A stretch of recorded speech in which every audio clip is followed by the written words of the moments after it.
Ayun, naalala ni Tostada yung ano niya, yung anak niya. Ayaw niyang payagang pumunta dito. Yan, nag-aalala yung nanay niya. Ito yung nanay niya. Yung nanay niya, nag-aalala siya. Kanina, kinagat niya na sa may kinagat niya na sa may batok kasi ayaw niyang payagang tumalon. Galing ng pusa, no? Napakapagmahal niya sa magulang. Ay, sa anak niya. Tinutulungan niya yung kanina na pumasok dun sa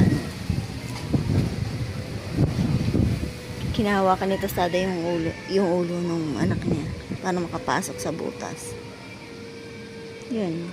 So, kaya napunta dyan sa katigasan ng anak niya at yung gusto niyang masunod, tumalon siya.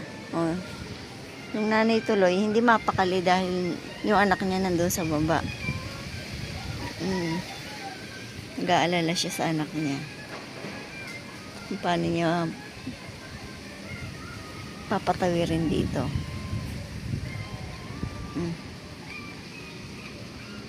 Hindi niya na makagat sa ulo, hindi niya na kaya kasi malaki na nga. Hindi siya mapakali, guys. Inaano niya pa rin kung paano niya matutulungan makatabi dito yung anak niya. Yan. Ayaw niyang patawirin doon yung niya. Tapos pinipigilan niya. Hindi, naabot niya na.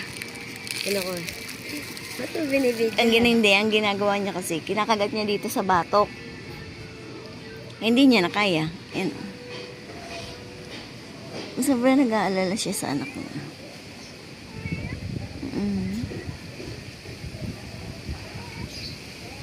Hindi niya alam kung paano niya tutulungan. Trunks, kunin mo na nga lang si ano ba to, yung anak niya. Kasi hindi mapakali si Tostada, oh.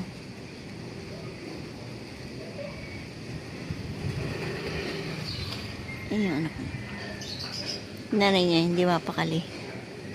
Dahil matigas ang ulo ng anak niya, tumalon pa rin. Kanina, pinipigilan niya nga na wag nang tumalon. Tumalon pa rin. Trunks, kunin mo nga yung anak niya, oh. Hindi mapakali si Tostada. Hindi niya alam kung paano niya turuang